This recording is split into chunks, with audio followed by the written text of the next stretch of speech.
బ్రహ్మముహూర్తంలో నిద్రలేచి ఈ 3 పనులు చేస్తే సాక్షాత్తు మహాలక్ష్మి మీ ఇంట్లోకి వస్తుంది. ప్రపంచంలో ప్రతి జీవి కోరుకునేది ఆనందం మరియు ఆర్థిక స్వేచ్ఛ. ధనం మూలం ఇదం జగత్ అని పెద్దలు ఊరకనే అనలేదు. మనం బ్రతకాలన్నా, ధర్మం చెయ్యాలన్నా, ఆఖరికి కడుపు నిండా తినాలన్నా లక్ష్మీ కటాక్షం ఉండాలి.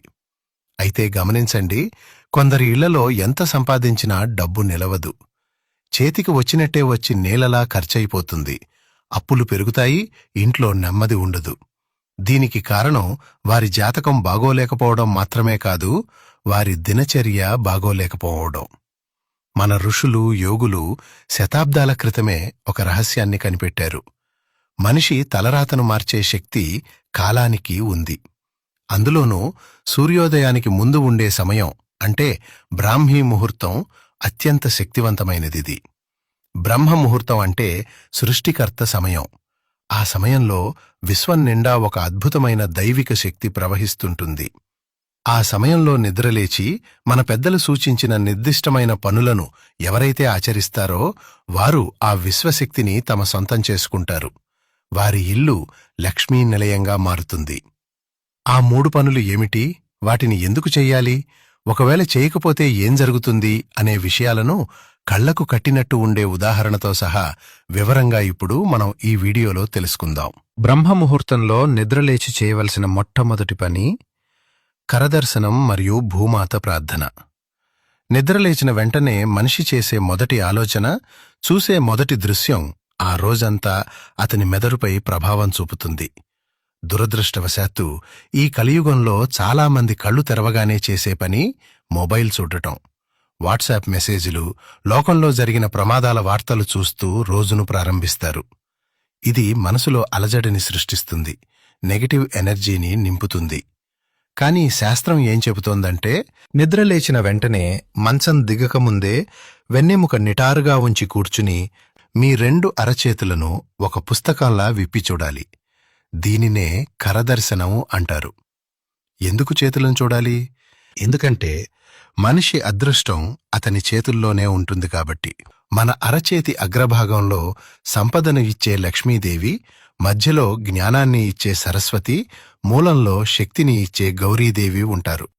కరాగ్రే వసతే లక్ష్మి అనే శ్లోకం చదువుతూ చేతులు చూసుకోవటం అంటే, ఈరోజు నా కష్టార్జితం వృధా పోకూడదు, నేను చేసే పనిలో లక్ష్మి సిద్ధించాలి అని మనకు మనమే ఒక సంకల్పం చెప్పుకోవటం. ఆ తర్వాత మంచం దిగే ముందు భూమాతను స్మరించుకోవాలి.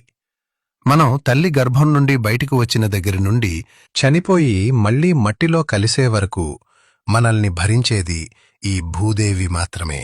ఆమెపై కాలు మోపుతున్నందుకు క్షమాపణను చెబుతూ కుడి చేతితో భూమిని తాకి కళ్లకు అద్దుకోవాలి. ఈ చిన్న చర్య మనిషిలో అహంకారాన్ని చంపి వినయాన్ని పెంచుతుంది. లక్ష్మీదేవికి అహంకారం అంటే అసహ్యం, వినయం అంటే ఇష్టం.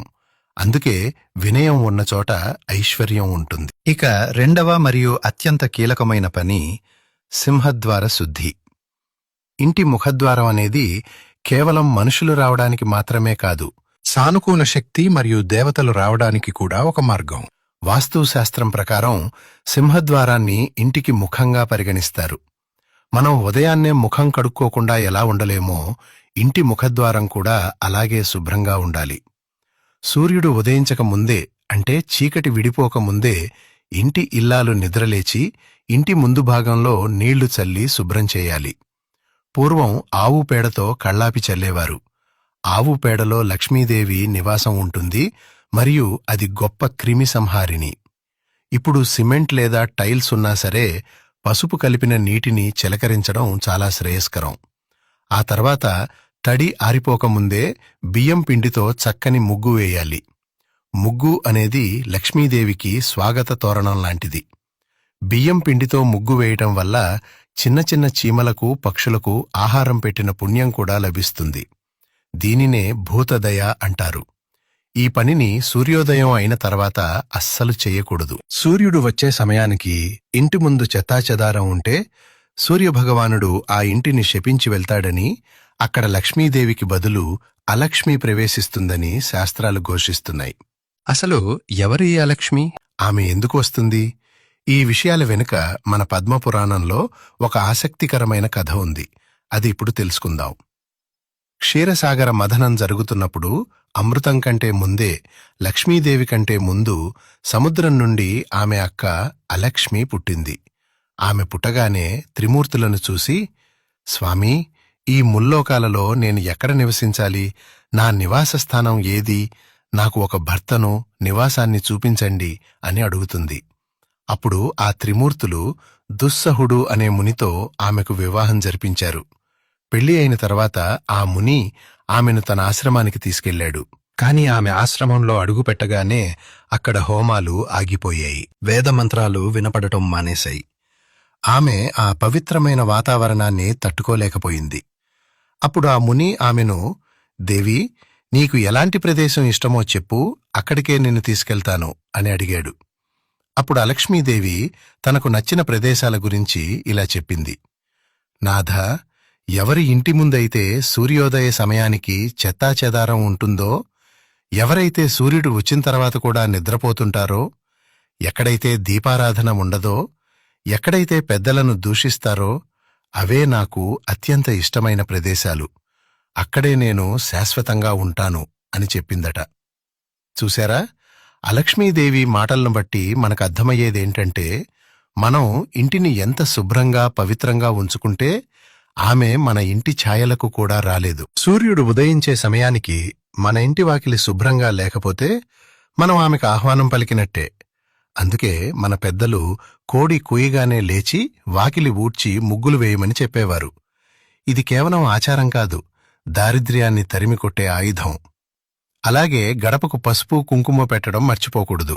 పసుపుతో అలంకరించిన గడప దుష్టశక్తులను ఇంట్లోకి రాకుండా అడ్డుకుంటుంది. మూడవ పని, దీపారాధన. బాహ్యశుద్ధి జరిగిన తర్వాత అంతరశుద్ధి జరగాలి. అది దీపారాధన వల్ల సాధ్యమవుతుంది. స్నానమాచరించి సూర్యోదయానికి ముందే పూజగదిలో దీపం వెలిగించాలి. తమసోమా జ్యోతిర్గమయ అంటే నన్ను చీకటి నుండి వెలుగులోకి నడిపించు అని అర్థం. రాత్రంతా ఇంట్లో పేరుకుపోయిన తమోగుణాన్ని పారద్రోలాలంటే అగ్నిని ఆరాధించాలి. ఆవు నెయ్యితో లేదా నువ్వుల నూనెతో వెలిగించిన దీపం ఆ ఇంటి వాతావరణాన్ని పూర్తిగా మార్చేస్తుంది. ఆ దీపపు కాంతిలో ఉండే శక్తి ఇంట్లోని వారి బుద్ధిని వికసింపచేస్తుంది. ఎవరింట్లో అయితే ఉదయం సాయంత్రం దీపం వెలుగుతుందో ఆ ఇంటి దరిదాపుల్లోకి కూడా దరిద్రదేవత రాలేదు. అది లక్ష్మీదేవికి సంకేతం. మనం గమనిస్తే గుడిలో కూడా దేవుణ్ణి చూసే ముందు దీపాన్ని చూస్తాం. అంటే దైవత్వాన్ని చూడాలంటే ముందు జ్ఞానమనే దీపం ఉండాలి. ఉదయాన్నే ఆ దీపం ముందు కూర్చుని 2 నిమిషాలు కళ్ళు మూసుకుని ఇష్టదైవాన్ని ప్రార్థిస్తే మనసు ప్రశాంతంగా మారుతుంది. ఆ ప్రశాంతతే మనిషిని సరైన నిర్ణయాలు తీసుకునేలా చేస్తుంది. సరైన నిర్ణయాలే సంపదను సృష్టిస్తాయి. ఈ 3 పనుల ప్రాముఖ్యతను వివరించడానికి ఒక వాస్తవ జీవితానికి దగ్గరగా ఉండే ఒక కథను చెప్పుకుందాం. ఒక ఊరిలో రామయ్య అనే ఒక సద్బ్రాహ్మణుడు ఉండేవాడు. ఆయన ఇల్లు ఒకప్పుడు సిరి సంపదలతో, పాడి పంటలతో తులతూగేది. ఆయన కొడుకు రవికి పెళ్లి జరిగింది. కోడలు పేరు సుమతి. సుమతి మంచమ్మాయే, ఆధునిక భావాలు ఉన్న అమ్మాయి. కాని ఆమెకు చిన్నప్పటి నుండి ఒక అలవాటు ఉండేది. రాత్రిళ్ళు టీవీ చూస్తూనో, ఫోన్లో మాట్లాడుతూనో ఆలస్యంగా పడుకునేది. దానివల్ల ఉదయం 8 గంటల వరకు నిద్రలేచేది కాదు.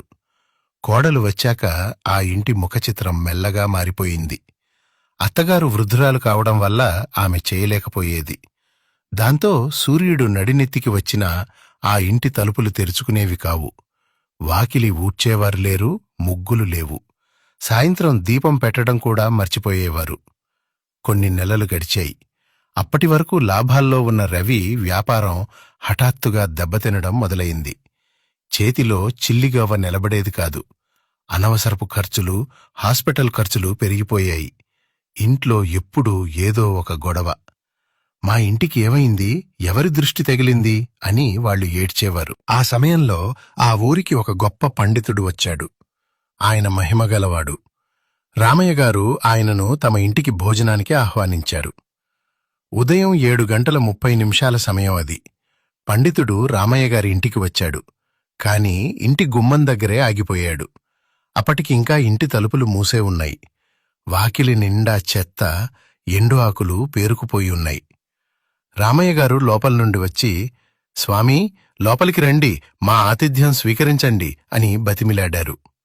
అప్పుడు ఆ పండితుడు గడప బయటే నిల్చుని ఒక మాట అన్నాడు. ఆ మాట ఆ ఇంటి కోడలి కళ్ళు తెరిపించింది. ఆయన ఏమన్నాడంటే, రామయ్య, నేను ఈ గడప దాటి లోపలికి రాలేను. ఏ ఇంటి ముందైతే ముందైతే సూర్యుడు వచ్చిన తర్వాత కూడా చెత్తాచెదారం ఉంటుందో, ఏ ఇంట్లో అయితే గృహస్థులు ఇంకా నిద్రపోతుంటారో అక్కడ సాక్షాత్తు అలక్ష్మి కాపలా కాస్తుంది. ఆమె ఉన్నచోట లక్ష్మీదేవి అడుగుపెట్టదు, నేను కూడా అడుగుపెట్టను. దేవతలే అసహ్యించుకునే ఇల్లీది. ముందు మీ అలవాట్లు మార్చుకోండి, అప్పుడు లక్ష్మి అదే వస్తుంది అని చెప్పి వెనుదిరిగాడు. ఆ మాటలు విన్న సుమతికి తన తప్పు తెలిసింది. తన బద్ధకమే తన ఇంటి పాలిట శాపంగా మారిందని గ్రహించింది. కన్నీళ్లు పెట్టుకుని ఆ రోజు నుండే మారుతానని అత్తమామలకు మాటిచ్చింది. మరుసటి రోజు నుండే ఆ ఇంట్లో కొత్త వెలుగు మొదలైంది. సుమతి బ్రాహ్మీ ముహూర్తంలో 5 గంటలకే నిద్రలేవడం అలవాటు చేసుకుంది. సూర్యుడు రాకముందే వాకిలి కడిగి అందమైన ముగ్గులు వేసి గడపకు పసుపు కుంకుమ పెట్టేది. తులసి కోట దగ్గర దీపం వెలిగించేది. ఇల్లంతా సాంబ్రాణి ధూపం వేసేది. ఇలా నిష్టగా ఒక మండలం పాటు, అంటే సరిగ్గా 41 రోజులు చేసేసరికి అద్భుతం జరిగింది. రవి వ్యాపారంలో అకస్మాత్తుగా పురోగతి వచ్చింది. పాత బాకీలు వసూలయ్యాయి. ఇంట్లో అనారోగ్యాలు మాయమయ్యాయి. ఎప్పుడూ గొడవలతో ఉండే ఇల్లు ఇప్పుడు నవ్వులతో, ఆనందంతో నిండిపోయింది. అప్పుడు వారికి అర్థమైంది, మనం మార్చుకున్న చిన్న అలవాటు మన తలరాతనే మార్చేసింది అని. ఇక్కడ మనం గమనించాల్సింది ఒక్కటే, దేవుడు మనకు కష్టాలివ్వడు, మన అలవాట్లే మనకు కష్టాలను తెచ్చిపెడతాయి. రాత్రి ఆలస్యంగా పడుకోవటం, ఉదయం ఆలస్యంగా లేవడం అనే ఈ ఆధునిక జీవనశైలి మన ఆరోగ్యానికే కాదు, మన ఐశ్వర్యానికి కూడా గొడ్డలిపెట్టు. సూర్యోదయానికి ముందు ఉండే ఆ స్వచ్ఛమైన గాలిలో ప్రాణశక్తి ఉంటుంది. అది పీల్చుకుంటే రోగాలు రావు. ఆ సమయంలో మనసు ప్రశాంతంగా ఉంటుంది. ఆ సమయంలో చేసే పనులకు దైవానుగ్రహం తోడవుతుంది. మీరు కూడా రేపటి నుండే ఈ చిన్న ప్రయత్నం చేయండి. పెద్ద పెద్ద పూజలు, హోమాలు చేయకర్లేదు. కేవలం సూర్యోదయానికి ముందు లేచి ఇంటిని శుభ్రం చేసి దీపం పెట్టి చూడండి. సాక్షాత్తు ఆ శ్రీ మహాలక్ష్మి మీ ఇంట్లోకి నడిచి వస్తుంది. మీ ఇల్లు సిరి సంపదలతో తొలతూగుతుంది. ఇది శాస్త్రవాక్కు, ఇది అనుభవపూర్వక సత్యం. ఈ అద్భుతమైన విషయాన్ని, ఈ రహస్యాన్ని మీ ఒక్కరి దగ్గరే ఉంచుకోకండి. జ్ఞానాన్ని పంచటం కూడా ఒక దానమే. ఈ వీడియో గనక మీకు నచ్చినట్లయితే, ఈ సమాచారం మీకు ఉపయోగకరంగా అనిపిస్తే తప్పకుండా లైక్ చేయండి. మీ ఫ్రెండ్స్కి, బంధువులకు షేర్ చేయండి. బహుశా మీ వల్ల ఒక్కరు మారినా వారి జీవితం బాగుపడితే ఆ పుణ్యం మీకు దక్కుతుంది. మీరు కూడా రేపటి నుండి ఈ 3 పనులు పాటించబోతున్నారా, లేదా ఇప్పటికే పాటిస్తున్నారా? మీ అనుభవాన్ని కింద కామెంట్ రూపంలో తెలియజేయండి. ఇక చివరగా మన పురాణిక్ పాత్ సబ్స్క్రైబర్స్ అందరికీ ఒక శుభవార్త. మన సనాతన ధర్మాన్ని అందరికీ పంచాలనే ఉద్దేశంతో ఈ ఆదివారం నుండి మన ఛానల్లో ఒక స్పెషల్ క్విజ్ నిర్వహిస్తున్నాము. ఇందులో నేను అడిగే ప్రశ్నకు సరైన సమాధానం చెప్పిన వారిలో 3 అదృష్టవంతులను ఎంపిక చేసి వారికి సాక్షాత్తు ఆ శ్రీకృష్ణ పరమాత్ముడి భగవద్గీత గ్రంథాన్ని బహుమతిగా మీ ఇంటికే పంపిస్తాము. అంతేకాదు, మీకు నచ్చిన భాషలో, అంటే తెలుగులో కావాలంటే తెలుగులో, ఇంగ్లీష్లో కావాలంటే ఇంగ్లీష్లో పంపించడం జరుగుతుంది. అయితే ఆదివారం నేను అడగబోయే ప్రశ్నకు సమాధానం ఈ వీడియోలోనే దాగి ఉంది. అదేంటో ఇప్పుడు చెప్తాను, జాగ్రత్తగా గుర్తుపెట్టుకోండి. ఈ వీడియోలో మనం అలక్ష్మి గురించి చెప్పుకున్నాం కదా. లక్ష్మీదేవి కంటే ముందే పుట్టిన ఆమె అక్క పేరే అలక్ష్మి. ఈ చిన్న పాయింట్ని బాగా గుర్తుపెట్టుకోండి. ఆదివారం జరిగే క్విజ్లో దీనికి సంబంధించిన ప్రశ్నే రావచ్చు.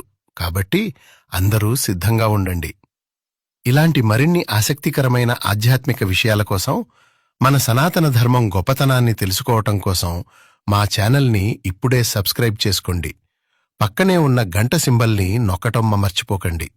వచ్చే ఆదివారం కలుద్దాం. ధన్యవాదాలు.